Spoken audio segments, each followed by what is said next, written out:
Welcome to another edition of Inside Look. We're back in studio today. We are on the green set here at 93 South Washington Street with a local author. Well, he's not so local anymore. He's down on the Cape. That's local enough, but certainly well known throughout the greater Attleboro area. I knew him as Ed Doherty. He goes by the name of East End Eddie Doherty right now. First of all, did people call you Eddie? Because whenever I saw your name in the newspaper, it was Ed. Yeah, my wife calls me Eddie, and my youngest brother called me Eddie. Different people call me different things. Some I won't even mention here, but East End Eddie was a pen name that I adopted, and so people call me that too. Now, most people know you because of local courts. You were at Attleboro District Court, and then you shifted over to Wrentham District Court. You were a court magistrate at Wrentham District Court. Were you assistant court magistrate in Attleboro? Yes, I was an assistant clerk magistrate in Attleboro starting in 1980, and I was promoted to first assistant.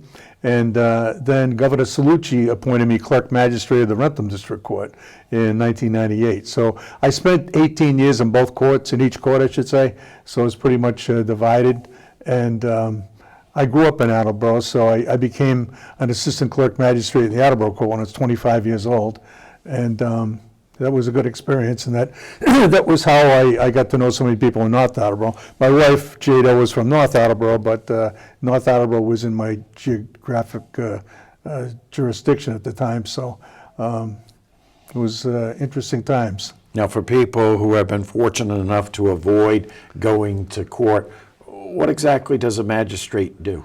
Pretty much everything. We do hearings on everything from speeding to murder. And we also serve as a session clerk in the courtroom, but we take care of every criminal element, the probable cause on show cause hearings, and everything pretty much in the clerk magistrate's office. Search warrants, we issue search warrants. In most states, a judge issues a search warrant. I think in all states except this one. And we issue arrest warrants, and it's an interesting, busy job, especially in Attleboro. It's a busy court. I know the hours could be unpredictable. You may have to go to a police station in the middle of the night to set bail or on someone who has been arrested. Yeah, I was on call. We took turns being on call with the police for a week at a time in Attleboro. Every court does it a little bit differently, but that can be difficult. You'd be setting bail, you'd be releasing prisoners, and we had Mansfield, Norton, North Attleboro, and Attleboro were on our jurisdiction when I worked at the Attleboro court, and state police or anybody who had statewide jurisdiction, occasionally the FBI or someone else. But yeah, running around at 2 o'clock in the morning when it's 10 below zero is no fun, and sometimes you'd be out all night doing that, depending on what happened. Now, would you have to go at 2, or couldn't you go in the morning? I mean, the person got arrested, let him sit in the cell. Well, that's true for some circumstances, but for instance, in a drunk driving case, you'd have to be there because of the defendant's right to take a breathalyzer, or evidence would be evaporating, and so we tried to. There's a certain cutoff that eventually we wouldn't go out and let people wait till the morning, but we tried to service people as best we could, though. So it's not like Law and Order where bail is set by the judge in the court? Well, it is set by the judge in court sometimes, but after hours it's set by a clerk magistrate or assistant, or sometimes by a bail commissioner, but that's an unusual circumstance now. But we took care of everything after hours, really. Let's go through your education. You mentioned Attleboro guy. Were you up on Mortgage Hill? I was, yeah. That's where I grew up, Very Road. We had a cemetery in the backyard. It was quiet, and I went to Dominican Academy for grammar school. Great place, great education from nuns that were terrific, and taught me values that I take today. And then I went to Attleboro High School. And I went to University of South Florida in Tampa. That's on the West Coast in Tampa State School. And that was a great education all around down there. I have to ask you, have you been to the new Attleboro High School? I haven't, but I plan on going sometime. I watched it progress through the years, and it looks like a tremendous place, I probably won't even recognize anything there now, but. Well, definitely, but before you head back to the Cape, take your wife and your granddaughter past it. It is incredible. Yeah, I heard. So how does one become a clerk magistrate? And in your case, what made you want to do that for a career? Well, when I was a kid, my father was good friends with Jim Sullivan, who the Attleboro Court is now named after. And so, I got to know him pretty well through my father. He came over and be in our living room, and just a great guy, very charismatic Irish wit. And, he just seemed like he loved his job, and he had a great job. And so I ended up in the Attleboro Court, and then I wanted to have the same position as him, and so I applied through Governor Salucci. So it's a long process you go through, and go through different boards of attorneys interview you, and I had already worked for 18 years in the Attleboro Court, so I had a lot of experience, and it's just something I always wanted to do, and I kind of thought for a while I might want to be a probation officer. When you're a kid, nobody knows what a clerk magistrate is, or an assistant, but it turns out that I chose the right path. I was very happy. It was great. And you retired, what, about 5 years ago? 7. 7 Yeah. years ago. Yeah, 2016, yeah. Joanne retired just a few months before I did from the Foxborough school system, so that worked out perfect, yeah. How'd you end up in Mattapoisett?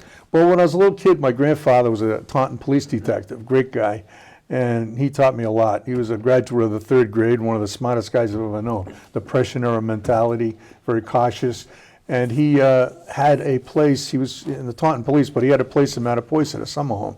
And we went there every summer. People thought it was our place because he was a very generous man. And it's my mother's father. And so we just got familiar with Mattapoisett. I loved it. Joanne loved it. And so it was an easy thing. A lot of times when a couple retires, the husband wants to go to Maine, the wife wants to go to Florida, or vice versa. But it worked perfect for us because we both love Mattapoisett. And, you don't have the Cape traffic. It's almost to the Cape. You got nice beaches and water. And, so it's great. And it's close to the Cape Cod Canal, which is near and dear to my heart. I fish there almost every day, and so we're very happy there. The name of the book is Laugh, Lies, and American Justice. East End Eddie Doherty. Where'd the East End come from? Well, I used to fish the east end of the canal Okay. all the time, Pete, and there's 2 ends, the east end and the west end. It's 7 miles long, and I used to fish that end so often, some of the other guys started calling me East End Eddie. So when I was writing for magazines, newspapers, and my first book, I took that for a pen name, and I did for this book as well. I wrote a column last year for the Falmouth Enterprise. They actually have 4 Enterprise papers on the Cape there, and then and I've written for other magazines and newspapers. So it's a pen name that kind of stuck. So I'm happy with that. How'd you end up becoming a writer? I saw a lot of things over the years, especially in the courts, and I started jotting them down. I just thought there was some funny circumstances going on, and I wanted to save them. I wasn't sure I was going to write a book, but I knew that I wanted to use it somehow. And I tell you the truth, I wish I had written down more because I've forgotten half of it. And then I just started putting things together. And my first year of fishing, of retirement, was the 2 best years in the history of the Cape Cod Canal that anybody can remember, 2017 and 18. And so, I was actually learning a lot then, even though I've been fishing all my life, because I got to fish every day. And I just met so many characters on the canal and so many different circumstances that were interesting or humorous. And so I decided to write my first book. It's called 7 Miles After Sundown, and it's all about the Cape Cod Canal. I named it 7 Miles After Sundown because 7 miles is the length of the canal, and most of us start fishing after sundown. And so, and it isn't always because you want to catch fish in the dock, but it's just because you have to get there early to get a spot because there's so many other fishermen. And so I enjoyed writing that, and then I always had these notes from my years in the court system and going to police stations, and it was just a kind of a natural thing that I put together. So it took me a few years to write that book because I come home from fishing and write a little more, and I really wasn't in any hurry to do it. So, how difficult was it to get that first book published? Well, it wasn't difficult. I went through Amazon. it was kind of difficult talking to some of these people because, you know, just to get through every day, it takes sometimes 15 minutes, and you can never talk to the same person twice. So if you had some problem that half of it was solved yesterday, and you'd like to talk to the person more about it, you can't do that. You have to start all over again. So that part was difficult. I didn't look forward to that, but you know, I just kept rewriting things and changing things until it was the way I wanted it. How did the first book go? Did Yeah, it you went sell great. quite a copy? Oh yeah, yeah, Copies? yeah. It went great. It was published in March of 2018, and it was an award-winning finalist for a thing that they have in Los Angeles, and Amazon listed it as the #1 book in fishing, and so it was good. Yeah, it's still selling too. You know, I just delivered a bunch of them to a tackle shop in Buzzards Bay, the Red Top, very famous tackle shop, and it sells online too. So it's good. People, you know, talk to me about it all the time. So it's nice. So that book was published. I'm sure you went out to Los Angeles for the award ceremony. No, I didn't. No, you did not. No. You could have given a big speech had you won. Yeah, I suppose. Yeah. But then when did you get started on book number 2? Probably. Let's see. Probably shortly after that. You know, I don't know. Maybe a year after that. But I was just kind of. I tell you the truth, Peter, I wish I'd written it down because people ask me that all the time, and I'm not really sure because I just started throwing together stories here and there, and you know, I'd leave it for a week or something, and you know, and like I said, I wasn't really in any hurry to do it. So, but a lot of the stories, like I said, I had already written down, I already jotted down, and now it was just a matter of rearranging the words or you know, perfecting things. So. There are a lot of familiar names in this book. If you know anything about the legal system in the greater Attleboro area, name after name after name, there's story after story. You first contacted me about this book. My father-in-law, Detective Sergeant Brian Coyle, was also the court officer for North Attleboro Police. Yeah. And he had a number of stories, and one of them, and this is typical of what this book has, you can tell the story in addition to working as the detective sergeant, head of detectives. He was also the court officer. He was also the janitor. He did everything. He was great. Yeah, he was a great man. I miss him dearly. He would make, you know, funny comments on a really busy day when you're stressed out, and he was just great. And one of the things I think you're talking about is there were 3 car thieves locked up on a Friday night, and I put high bail on them. I forgot how much it was, but the next day, Brian has got his jeans on. He's swabbing the floor and cleaning things up as a janitor, custodian. And these 3 guys are just disparaging him, yelling terrible things at him, and, you know, you're a moron, you're a janitor, and so Brian would look up from his mop and just say, "You'll find out." And they go, "We'll find out what? What do you mean we'll find out?" You know, and so, you know, then that was Saturday morning. Then Sunday morning, same thing, more insults. And Monday was a holiday, so they're still locked up. They're not going to court until Tuesday. And so Monday morning, they're still swearing and yelling at him. Every day, Brian just say, "You'll find out." So Tuesday morning, Brian walks in. He's got a 3-piece suit on. This guy's looking like, what the heck is this? So they put them in the van. They take him to court.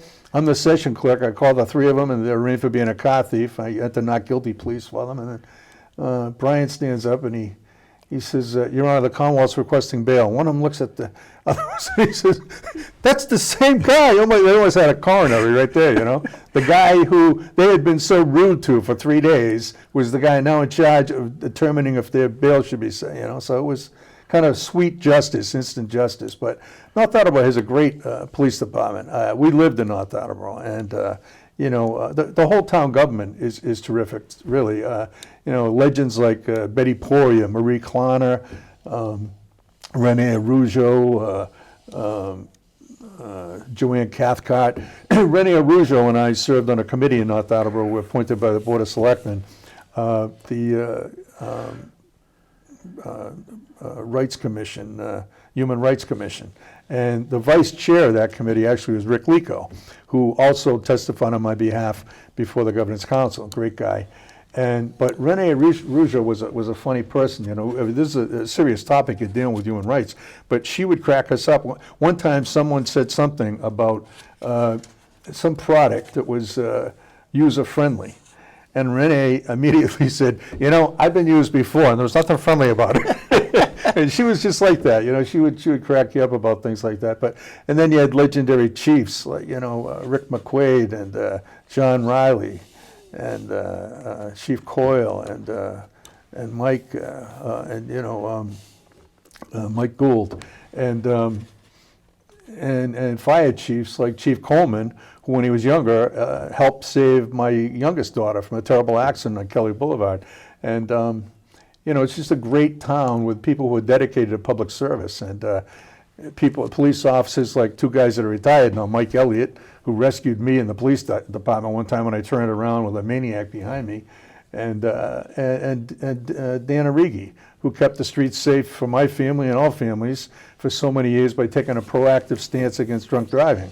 How many lives did he save by doing that? He actually works for the DA's office still now, handling cold cases. And he not only arrested a lot of drunk drivers, but Dan Arrighi was famous for getting confessions out of criminals in some serious criminal cases. And we used to say that the only one hearing more confessions than Dan Arrighi was the parish priest, because he was good at that. But people who live in North Attleboro and Plainville are very fortunate. I used to play golf with the chief in Plainville, Ned Merrick. He was a great guy, and so it was a great place for us to raise our family, and we're happy. We built a house on Kenneth Koska Drive off Kelly Boulevard, and the police were going down that street every day while it was being built to make sure nobody stole anything. Brian Coyle said that, that's the most lumber I've seen since Grossman's sale, and it was just, he was great, Brian. I miss him daily.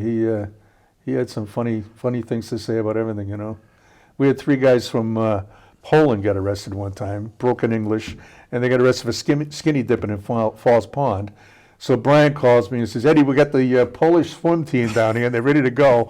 So I went down there to release them, and the last guy was confused. These guys didn't understand why they got arrested, okay? They thought they were arrested for swimming, not for skinny dipping, so it's just swimming, period. So he said to me, telling me, is there any place we can swim in America? And I said, yeah, you just have to keep your pants on, But Brian was great. It was a lot of good memories there. Now, Dan Arrighi, you mentioned how safe he kept the roads. When I was much, much younger, I used to play softball at the Hockomock Area YMCA. And, of course, we'd go down the hill to Fitzy's, and you'd think, okay, I had 4. So rather than going 152 back to Attleboro, I'd go Route 1, Plainville, 495 to 95, get off at then the Texaco station because of Dan Arrighi. He did keep the road safe. I was told at one time he, on a yearly basis, would have more OUI arrests than anyone else in the state. That's probably true. And the story you just told is very, very typical. I've heard that many times from many people.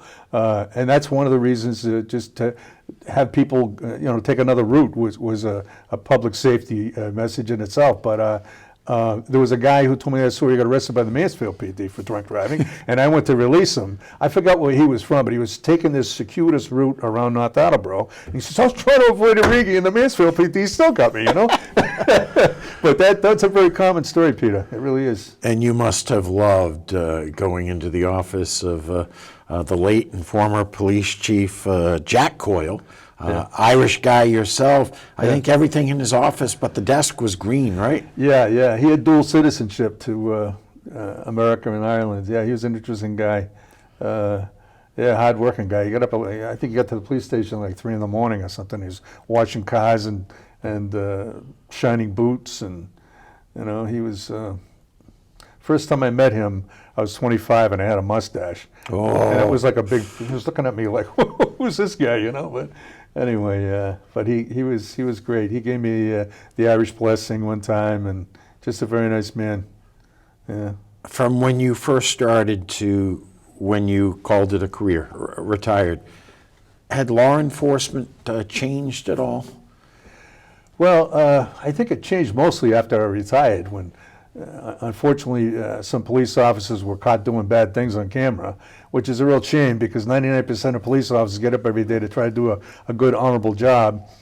And, police, just like every other profession, have people in it that do stupid things, and so those are the ones that show up in the news. So I think that's what changed mostly after I retired, to tell you the truth. I mean, well, one of the things, probably one of the biggest changes, though, was when I first started, they didn't have the bail laws that they have today with respect to going to different police departments. So if a police officer in Springfield arrested a guy on a Friday night, and the guy got locked up in Springfield, and the warrant was issued out of the Attleboro court from the North Attleboro Police with a complainant, that guy be held all weekend, and then a North Attleboro police officer on Monday morning coming to work would be assigned to drive to Springfield and pick this guy up. And so on Monday morning, mostly Monday morning, because most arrests take place on the weekend, you would have cruises crisscrossing the Commonwealth all over the place. And so they finally changed the law. That was the biggest change, I think, to allow judges in different districts to set bail on cases that were before them, and our clerk magistrates or assistants. And so it made it a much more efficient system, and helped in a lot of different ways. So that was probably the biggest change I saw. And the other thing too is there's been more of a focus on domestic violence, which is a great.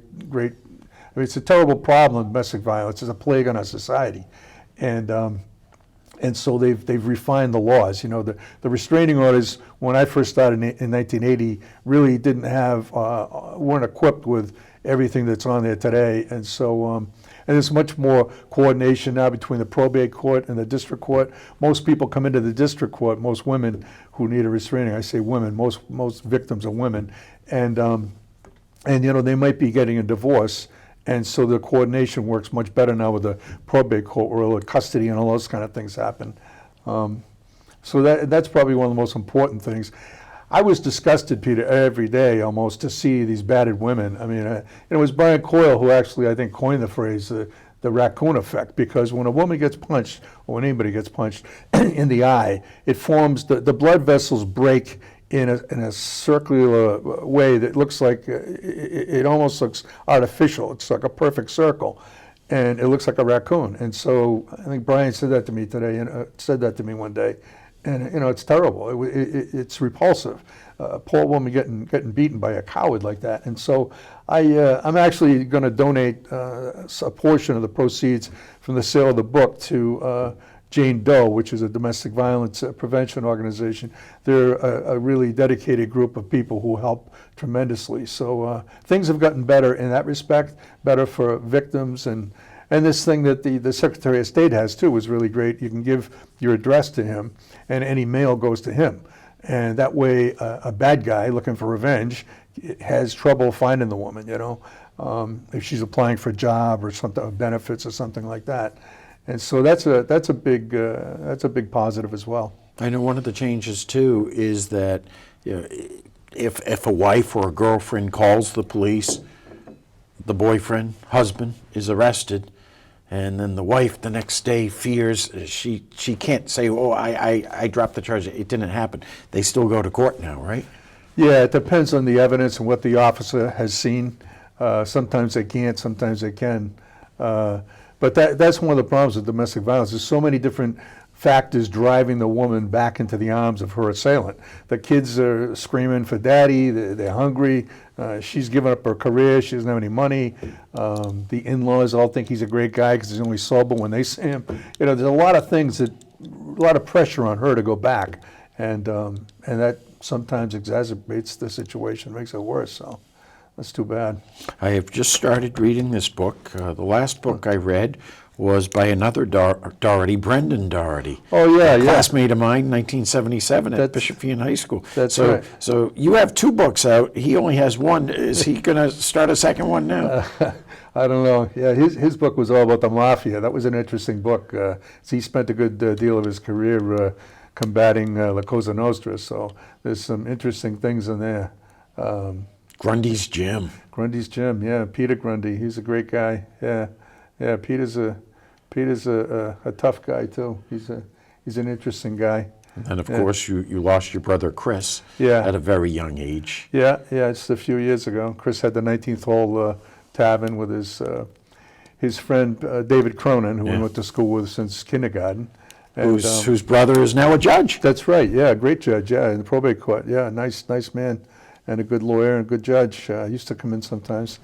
And yeah, we used to go to the 19th hole for St. Patrick's Day parties, and it was a great place. A lot of people knew about it, and they knew Chris. And Chris was a great bartender, but he also had a talent for spotting trouble, and so he liked to work the door because he thought it was easier to keep trouble out than to put it out. And so he'd come up with reasons sometimes, like, no, you can't come in, no, you can't wear brown pants on Thursday night or something. The guy like, what? Because he just smelled the problem, and we saw him solve a few problems at the door actually when we'd go down there and stay for a few nights. And I'd have the kids and Joanne, we go out to dinner and go say hello to him as he's working on the sidewalk, and so we saw him deal with things like that. There was some minor celebrity there. I think he was a weatherman, and he was drinking heavily, and he wanted to come in, and he was already drunk, so Chris wouldn't let him in. So now the guy's mad at Chris, and he says, "Do you know who I am?" So Chris looks at the line. There's like 30 people waiting to get in. Chris looks at the line and he yells, "Got a guy here, doesn't know who he is? Anybody know who this guy is?" "Do you know who I am?" So Chris was a funny kid. He had a lot of good lines. You dedicated a chapter to your family, your wife Joanne, who's in a bikini on the cover here. My goodness. Yeah. She didn't want that on You the married cover. up. Yeah, I did. That's true. She didn't want that. She didn't want any pictures in there, but I wanted to do that. I dedicated that to. I went from my mother to my wife. Was girlfriends in between, but I went from the loving care of one to loving care of another. So it was great. I'm the luckiest man in the world. Absolutely, in every respect. We only have 2 minutes left. Anything else you want to add about the book before I ask you where people can buy it? Just that there's stories from all over the state there, and all different kinds of. A lot of them are in Attleboro and Rentham, but they're from everywhere too. Like I used to handle all the juries. I was part of the team that started the jury court in Attleboro. Before that, you had to go to a couple of different places. I had to go to Fall River, excuse me. But so the court officer would give me the juror questionnaires, and I used to read them. Some of them were pretty funny. It was only a few questions. One guy put down, the question was, list your highest level of education. Guy put 5 feet 8 inches. So and that was a tough day for Justice Peter. We made him the foreman. It's a compilation of short stories, very short stories from across the Commonwealth, mostly humorous, mostly things that I remember that were funny about the system. You can get the book on Lulu Press, Lulu. It's online. Lulu Press, and then you just type in that name, Laughs, Lies, and American Justice, and you can get it that way. So, Pleasure, sir. oh, it's my pleasure. Thanks for having me on, Peter. I really appreciate it. I can't get over sitting next to you. Mannerisms and so on, how much you're like your brother Brendan. Well, that's nice. I'll take that as a compliment. They used to say that about our father as well. So, Yeah, dentist, right? yeah, he was. Yeah, great guy. Yeah, he was. East End Eddie Doherty, and the book is Laughs, Lies, and American Justice at Lulu Press. Yeah, Lulu. Lulu, kind of like Lululemon. Yeah. Which my daughter is all excited Yeah, about. my wife knows all about that too. And trust me, this is a lot less expensive. Thank you for watching this edition of Inside Look.